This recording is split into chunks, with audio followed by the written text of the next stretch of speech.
आज साधारण लोक टी भी चाहूँगी परिवर्तन आ भारतीय जनता पार्टी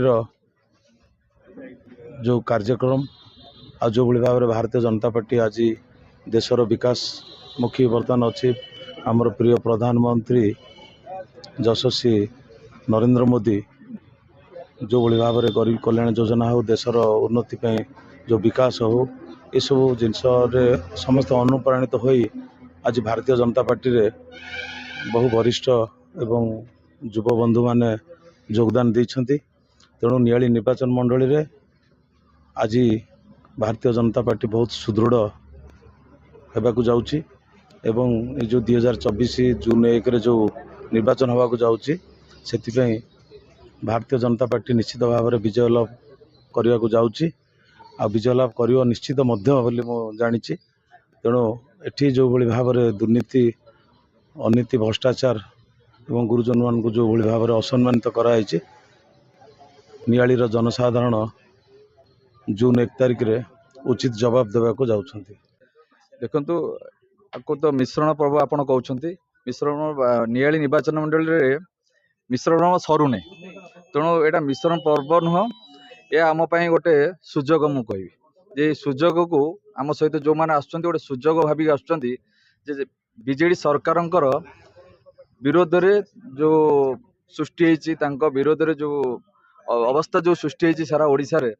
विरोध रे आम पाखु लोक मन को आसुँच। तेणु ये जो भाई युवक मैंने मो सहित आज मिसिले से माने निश्चित भाव में बीजेपी काम करेंगे आ बीजेपी नियाली बीजेपी रे विजय हासिल करने समस्त प्रकार सुजोग सृष्टि करेंगे। जो युवपीढ़ी मान को आज दिन में ये कहबी जेहेतु आपण मैंने जानते मोर सोशल ऑर्गेनाइजेशन माध्यम मो आगामी दिन में बहुत गुड़ाए कार्यक्रम करी प्राची नदी रिलेटेड केस हो कि आपणकर कहार रक्तदान शिविर हो तेणु मो लोकों सहित आटाच अच्छी। तेणु मो सहित बहुत युवक अच्छा जो मैंने आगामी दिन में आम सहित निश्चिंत सहयोग करेंगे ये विश्वास मो रखुची। ये 8टा पंचायत रे विशेषकर 33 नंबर जोन रे जेहेतु आम आगुरी मो भौणी जिला परिषद ठिया होता बीजेपी रू आप जानते आम से बहुत भल भोट करूँ। एथरक 8टा पंचायत रे प्रत्येक पंचायत रे बीजेपी लीड करिवो ये विश्वास मोर अच्छी। आम कार्यकर्ता मान कहूँ जिते परिश्रम एवं कर ये सुजोग आम पाखे जो अच्छी आम आपको छड़ाइबा नहीं सुजोग टाक आम आज जो 10 दिन आम समय रहा आम ठीक से व्यवहार करवा एकाठी होगी आम कम करवा निश्चित भाव नियाली रे विजय हासिल करवा आम जोड़ा पद्म भोट देवाई मु समस्त अनुरोध कर दिन मिश्रण पर्व चलती मोदी जो विकास धारा से क्रमश त्वरान्वित होची समय थिला जतले एठी बूथ कमिटी रे गोटे लोक बसिया पई नथिला किंतु आज आपण आज जो संख्या बयान करछि जे मोदी नेतृत्वाधीन लोक केते लोक एक्सेप्ट करूछंती एवं यह तार गोटे प्रतिफलन मात्र देखिले एवं ये विकास धारा बहुत आगु जीव आपण देखि पारुथुनी मु जने मोर पूर्व भाई कहउथिले मु आपण कहि रखे जे प्रतिदिन 38 किलोमीटर रास्ता तैयारी होची जे आपण कैलकुलेशन करिवे आपण पर कैपिटा इनकम डबल होईची 2014 रु वर्तमान जदि आपण देखिबे तार डबल होईची तन करी गोटे विकास रो धारा माने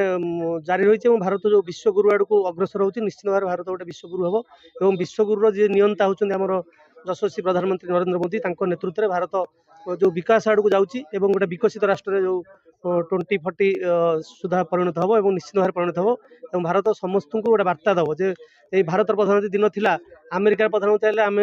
माने गोटे पूरा फूल सजा होता सब होता मोर मन अच्छे तो बिल क्लिंटन आसते किंतु वर्तमान आमको आम गर्व करा उचित जे आमर नरेंद्र मोदी जो जाऊँच विश्व मंच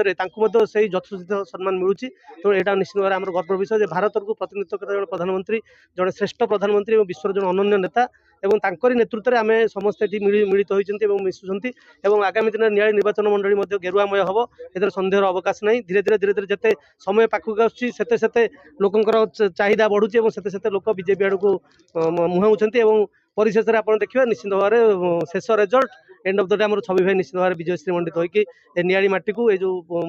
विगत दिन जो अचलावस्था देखा निश्चित भाव से दूर हो।